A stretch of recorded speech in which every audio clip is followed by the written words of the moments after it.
Hello મિત્રો, કેમ છો? આજે આપણે પ્રોફેશનલ એથિક્સ પર નવા પ્રશ્નોની ચર્ચા કરીશું, એટલે કે વ્યવસાયિક આચાર સંહિતા વિષય પર નવા પ્રશ્નોની ચર્ચા કરીશું. આજે આપણે કેસ જોઈશું. આજનો આપણો કેસ કયો છે?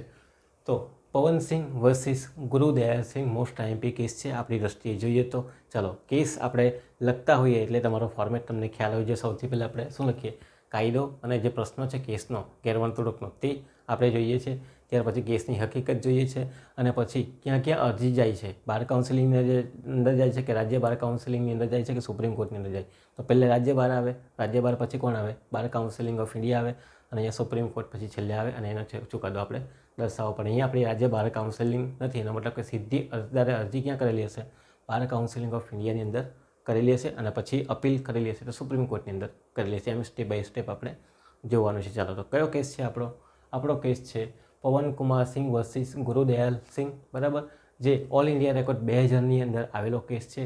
અને સુપ્રીમ કોર્ટનો નંબર કયો છે આ કેસનો? તો 9898 નંબરનો કેસ આપણને જોવા મળે ઓલ ઇન્ડિયા રેકોર્ડ 2000ની અંદર. AIRનો મતલબ ઓલ ઇન્ડિયા રેકોર્ડ થાય. તમે આ સર્ચ મારશો એટલે તમને ઓલ ઇન્ડિયા રેકોર્ડના સુપ્રીમ કોર્ટનો 98 નંબર 2000 વર્ષમાં આ કેસ આપણને જોવા મળશે, પવનકુમાર સિંહ વર્સિસ ગુરુદયાલ સિંહ. ચાલો, સૌથી પહેલાં આપણે પ્રશ્નની ચર્ચા કરીએ કે આ કેસની અંદર શું પ્રશ્ન હતો આ પણ જોઈએ.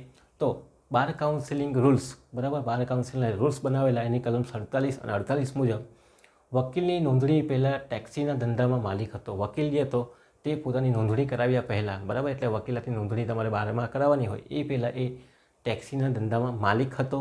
અને વકીલની નોંધણી થયા બાદ માલિકી ચાલુ રાખે તો એની માલિકી ચાલુ રાખે તો વ્યવસાયિક ગેરવર્તણૂક કહેવાય કે નહીં? મીન્સ કે તમે ચાર્ટર્ડ એકાઉન્ટન્ટ છો તો ડૉક્ટર છો, વકીલ બન્યા પછી બી શું ચાર્ટર્ડ એકાઉન્ટન્ટ અને ડૉક્ટરનો ધંધો કરી શકાય કે નહીં કરી શકાય? આ જ પ્રશ્ન અહીંયા આવે. અથવા તમારી દુકાન ચાલુ છે કોઈ જગ્યા ઉપર, બરાબર ને, બીજી, અને તમે વકીલ બની ગયા છો તો વકીલાત બી કરો છો અને દુકાન બી ચાલુ રાખો તો ચાલુ રાખી શકાય કે નહીં રાખી શકાય? એ અંગેની વાત છે. ચાલો, અહીંયા થોડોક જુદો પ્રશ્ન છે. આ માલિકીનો પ્રશ્ન છે કે માલિક હોય દુકાનનો તો શું કરી શકાય? એ વકીલાતના ધંધા વકીલાત કરી શકશે કે નહીં કરી શકશે? ચાલો, તો આ વાત ફરી પાછો પ્રશ્ન જોઈએ કે bar council BCI rules 47 section અને 48 મુજબ વકીલ નોંધણી પહેલાં ટેક્સીના ધંધામાં માલિક હતો. યાદ રાખજો, પોતે ધંધોનો માલિક હતો અને નોંધણી થયા બાદ પણ આવી માલિકી ચાલુ રાખે તો વ્યવસાયિક ગેરવર્તણૂક કહેવાય કે નહીં કહેવાય? તમારી દૃષ્ટિ કહેવાય કે નહીં કહેવાય? ચાલો, તો જોઈએ અહીંયા શું ચુકાદો આવે છે. આ પ્રશ્ન હતો. ચાલો, કયો કયો સેક્શન લાગુ પડે છે અહીંયા? તો એડવોકેટ એક્ટ આપણો કાયદો લાગુ પડે છે 1961નો. એની અંદર આપણને શું જોવા મળશે? કલમ 47, 48 વ્યવસાયિક ગેરવર્તણૂક છે કે કેમ સેક્શન 35 મુજબ એ ચેક કરવાની. સેક્શન નંબર 37 મુજબ BCIની અંદર અરજદાર અરજી કરે છે તો તે સાંભળવાની છે. ત્યાર પછી અપીલ કરે છે સેક્શન નંબર 38 મુજબ સુપ્રીમ કોર્ટની અંદર, તો તે પણ આપણે કલમ જોવાની છે.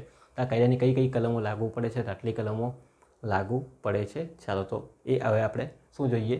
તો કેસની હકીકત જોઈશું એટલે આપણને ખ્યાલ આવશે કે વ્યવસાયિક ગેરવર્તણૂક છે કે નથી. તો શું હતો પ્રશ્ન?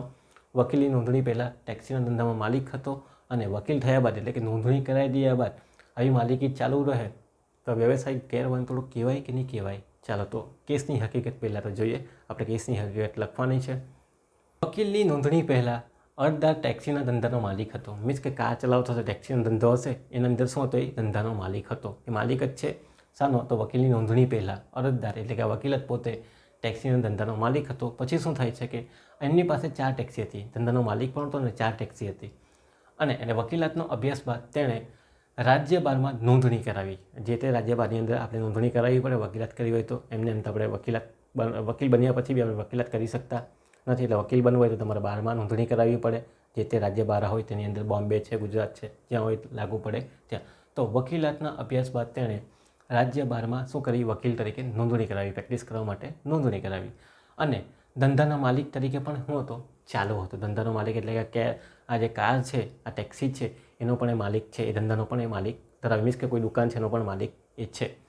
રૂલ્સ નંબર 47, 48 મુજબ અન્ય ધંધો કરી શકાય નહીં. મીન્સ કે કોઈ જે બીજા ધંધામાં તમે એપ્લાય કરી શકતા નથી. તો ધંધો ચાલુ હોય તો બંધ કરી દેવો પડે એવું હોય.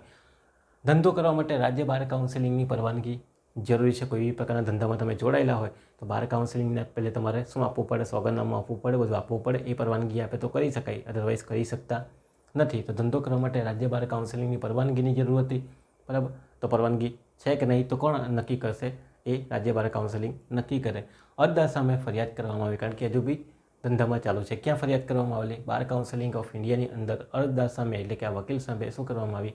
ફરિયાદ કરવામાં આવી. કેમ ફરિયાદ કરી? કારણ કે હજુ પણ ધંધાનો માલિક છે, ધંધો ચલાવી રહ્યો છે એવું દેખાઈ આવે છે કેસની હકીકતની અંદર. ચાલો, આ કેસ ક્યાં ગયો છે? તો બાર કાઉન્સિલ ઓફ ઇન્ડિયા કલમ નંબર 37 અંદર ફરિયાદ કરવામાં આવેલી છે. તો અરજદાર અથવા કોઈ બીજી વ્યક્તિએ શું કરેલી છે? એના સામે ફરિયાદ કરવામાં આવેલી છે. ફરિયાદ ક્યાં જાય છે? બાર કાઉન્સિલ ઓફ ઇન્ડિયાની અંદર જાય છે. બાર કાઉન્સિલ ઓફ ઇન્ડિયાની જે શિસ્ત કમિટી છે, પગલાં કમિટી છે, એના દ્વારા શું લેવામાં આવે? તપાસ કરવામાં આવે અને સુનાવણી કરવામાં આવે અને પછી ચુકાદો આપવામાં આવે છે. તો શું ચુકાદો આપે છે જોઈએ, શું રિસર્ચ કરે છે લોકો, શું તપાસ કરે છે. તો BCIની શિસ્ત કમિટી દ્વારા તપાસ કરવામાં આવી, સુનાવણી પણ કરવામાં આવી, બોલાવેલા પણ હશે બંનેવને, બરાબર. અને માલુમ પડ્યું કે ધંધાનો માલિક છે કોણ? આ વકીલ ધંધાનો માલિક છે અને ધંધો ચલાવી શકે નહીં સેક્શન નંબર 47, 48 મુજબ, અને ધંધામાં નહીં જોડાઈ શકે. આને આચારસંહિતાનો ભંગ કરેલો છે, વ્યવસાયિક આચારસંહિતાનો ભંગ કરેલો છે, તેથી એ સજાને પાત્ર ગુનો કહેવામાં આવે છે, તેને સજા થશે. ચાલો, તો ચુકાદો શું આવે છે? ચુકાદો આવે છે કે તેને વ્યવસાયિક આચારસંહિતાનો ભંગ કરેલો છે. કેમ ભંગ કર્યો છે? કારણ કે એક સાથે બે ધંધો એ ચલાવી નહીં શકે એવું કહે છે બાર કાઉન્સિલ ઓફ ઇન્ડિયા. ચાલો, તો વ્યવસાયિક આચારસંહિતા ભંગ કરી છે અને એના બદલામાં એમને સજા કરેલી છે. શું સજા કરેલી છે? 1 વર્ષ વકીલાત પર પ્રતિબંધ મૂકવામાં આવેલો છે, બરાબર. 1 વર્ષની સજા કરવામાં આવેલ છે કે તમે વકીલાત તરીકે પ્રેક્ટિસ કરી શકતા નથી, એટલે કે બેન કરવામાં આવેલ છે 1 વર્ષ માટે, 12 મહિના માટે. આવું ચુકાદો કોણ આપ્યો? બાર કાઉન્સિલ ઓફ ઇન્ડિયાએ સુનાવણી અને તપાસ કર્યા બાદ શિસ્ત કમિટીએ એ પગલાં આપેલા છે. હવે આવું 1 વર્ષની સજા થાય એટલે ભાઈ બેસી તો રહી નહીં વકીલ, એટલે એ શું કરશે? સુપ્રીમ કોર્ટની અંદર એના પાસે અધિકાર છે જવાનો. ચાલો, તો અરજી જાય, તેથી સુપ્રીમ કોર્ટની અંદર નારાજ થઈને અપીલ કરે છે. કોણ? આ એડવોકેટ અપીલ કરે છે.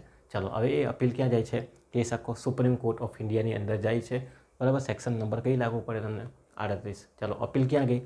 સુપ્રીમ કોર્ટની અંદર ગઈ. સુપ્રીમ કોર્ટની અંદર અપીલ જાય એટલે સુપ્રીમ કોર્ટ શું કરશે? મુદ્દા ગણશે અને સુનાવણી કરશે અને પુરાવા ભેગા કરશે અને પછી પોતાનો ચુકાદો આપશે કે ખરેખર આ સજાને પાત્ર છે કે પછી આ ગેરવર્તણૂક નથી. ચાલો, શું થાય જોઈએ છે. સુપ્રીમ કોર્ટે સુનાવણી હાથ ધરી, પછી દલીલો તૈયાર થાય, બંને જણા દલીલો કરતા હોય. BCIએ તો ચુકાદો આપી દીધો છે, તો BCIના એડવોકેટ હશે, બરાબર, પેનલ મેમ્બરનો તે જશે અને આ જે વકીલ છે તે પણ ત્યાં સુનાવણી માટે જશે. હવે મુદ્દા ગણાય, મુદ્દાની અંદર જે દલીલો હોય એના પરથી મુદ્દા ગણાય, શું સુનાવણી થાય અને શું બાબતો બહાર આવી તે જોઈએ. સુપ્રીમ કોર્ટે કીધું કે આરોપ અર્ધ ફોજદારી સ્વરૂપનો છે. આ જે અરજદાર પર આરોપ મૂકવામાં આવેલો છે, વકીલ પર આરોપ મૂકવામાં આવેલો તે કેવો છે? અર્ધ ફોજદારી સ્વરૂપને, પૂરેપૂરી ફોજદારી સ્વરૂપનો નથી, કોઈ ગુનો એને કરેલો નથી એવું દેખાય, અર્ધ ગુનો જેવો દેખાઈ આવે છે, એટલે કે અર્ધ ફોજદારી સ્વરૂપનો ગુનો દેખાય છે, બરાબર. આ જે આરોપ છે તે. સેકન્ડ મુદ્દાની વાત કરે છે કે નોંધણી કરાવ્યા બાદ ધંધામાં પોતે કામ કરે છે તે અંગેનો કોઈ જ પુરાવો મળી આવેલ નથી. હા, ધંધામાં કામ કરતો હતો તો વાત અલગ છે, તો બંને ધંધા કરે છે એવું છે. ધંધાનો માલિક છે એ વસ્તુ અલગ છે, ધંધો કરે છે એ વસ્તુ અલગ છે, બરાબર. ચાલો, તો નોંધણી કરાવ્યા બાદ ધંધામાં પોતે કામ કરે છે તેવો પુરાવો નથી. કોઈ બીજો વકીલ હશે, એની દુકાન હશે 3-4 માર્કેટમાં, બરાબર ને, અને પોતે પણ વકીલનું કામ કરતો હશે, તો પછી ત્યાં ધંધામાં પોતે થોડી બેસે, ભાડેથી ચલાવેલી હશે, બરાબર. માલિક હોવાથી ધંધો ચલાવતો એવું થોડી કહી શકીએ. ચાલો, તો અહીંયા પણ શું થયું? નોંધણી કરાવ્યા બાદ ધંધામાં પોતે કામ કરે છે, મીન્સ કે પોતે ટેક્સી ચલાવે છે, એવો કોઈ જ પુરાવો મળી આવેલ નથી. હા, એ ધંધાનો માલિક છે, કંઈ વાંધો નથી. ટેક્સીનો માલિક હોવાથી સજા કરવી યોગ્ય નથી. પોતે ટેક્સીનો માલિક છે એટલે સજા કરવી યોગ્ય નહીં. હા, એ પોતે જો ટેક્સી ચલાવતો હોય ને પૈસા કમાતો હોય તો પછી વાત અલગ થઈ જતી હોય, એવું સુપ્રીમ કોર્ટે કીધું કે ભાઈ ટેક્સીનો માલિક હોવાથી એને સજા કરવી યોગ્ય નથી.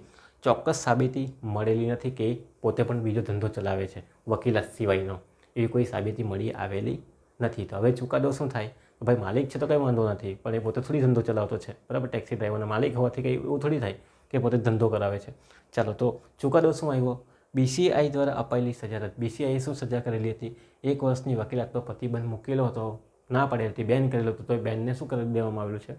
હટાવી દેવામાં આવે છે. સુપ્રીમ કોર્ટ શું કરે છે સુનાવણીની અંદર કે 1 વર્ષની વકીલાત પર પ્રતિબંધ હટાવી દેવામાં આવે. આજે સજા બાર કાઉન્સિલ ઓફ ઇન્ડિયા દ્વારા કરવામાં આવેલી હતી, એ સજાને શું કરવામાં આવે? રદ કરી દેવામાં આવે છે. એ પોતે શું કરી શકશે? વકીલાત કરી શકે છે, એવી વાત અહીંયા સુપ્રીમ કોર્ટ કહે છે. ઓકે, તાકા ચુકાદાની અંદર છેલ્લે શું આવે છે? 1 વર્ષની જે સજા કરેલી તે રદ થઈ જાય છે, એટલે પોતે નીલ થઈ જાય છે, વકીલાત કરી શકે એવી વાત. એટલે આ બાબતને ગેરવર્તણૂક તરીકે ગણી શકાશે નહીં. હા, પોતે ધંધાની અંદર કામ કરતો હતો તો પછી કોઈ દુકાનનો માલિક છે આઈસ્ક્રીમ પાર્લરનો, બરાબર, અને એ પોતે ત્યાં ધંધામાં બેસે છે અને પછી વકીલાત બી કરે છે, તો આ વસ્તુ ગેરવર્તણૂક કહેવાશે. પણ ખાલી દુકાન એના નામ પર છે, કોઈ બીજી વ્યક્તિ દુકાન ચલાવતો હોય, ભાઈ ચલાવતો હોય કે બેન ચલાવતો હોય, પછી અલગ બાબત થઈ ગઈ, ભલે એ માલિકી એના નામ પર, દુકાન એના નામ પર હોય, બરાબર ને. ચાલો, તો આવા અહીંયાથી ક્લિયર થઈને આપણને નીકળે છે સુપ્રીમ કોર્ટ ઓફ ઇન્ડિયા આવું કે જે માલિક હોવાથી એ બધો ધંધો ચલાવે છે એવું સાબિત થતું નથી. ચાલો, ના કોઈ પુરાવા પણ મળી આવેલા નથી. બાકી પુરાવા રજૂ થતે તો પછી કેસની બાબત, મેટર કે ચુકાદો અલગ થઈ શકે છે. ઓકે, તો આ કેસની અંદર શું પ્રશ્ન હતો? પવનકુમાર સિંહ વર્સિસ ગુરુદયાલની અંદર કે વકીલાતની નોંધણી પછી તમે ટેક્સીના માલિક હો અને વકીલાત પણ કરો તો એ ગેરવર્તણૂક કહેવાય કે નહીં? તો અહીં ગેરવર્તણૂક સાબિત થતી નથી. પણ જો પોતે ધંધો ચલાવતો હોતે બે એક સાથે તો પછી ગેરવર્તણૂક કહેવામાં આવે છે. એવા ઘણા બધા કેસ છે જેની અંદર લોકો શું કરે છે, બે કામ કરતા હોય તો પછી એમની વકીલાત જતી રહેતી હોય, કાં તો બેમાંથી એક વસ્તુ પસંદ કરવાનો અધિકાર આપવામાં આવે છે. તો ગુરુદયાલ વર્સિસ એ કેસની અંદર આપણને આવું જોવા મળે છે, પવનકુમાર સિંહ અને ગુરુદયાલ સિંહની કેસની અંદર. તો કેસ પૂછાય તો સૌથી પહેલાં પ્રશ્નો, કાયદો તમારે મેન્શન કરવાનો છે, કેસની હકીકત વ્યવસ્થિત લખવાની છે, ક્યાં અપીલ થાય છે, ક્યાં સુનાવણી થાય છે, શું ચુકાદો આવે છે, તે સુપ્રીમ કોર્ટની અંદર શું દલીલના મુદ્દા હતા અને શું ચુકાદો આવે તે વ્યવસ્થિત તમારે અહીંયા લખવાનું રહે છે. તો આ સવાલ પૂછાય તો વ્યવસ્થિત તૈયારી કરીને તમારે એને સમજાવવાનો રહે છે. ઓકે, તો બીજા પ્રશ્ન સાથે આપણે ફરી પાછા મળીશું. ત્યાં સુધી તમારો આભાર.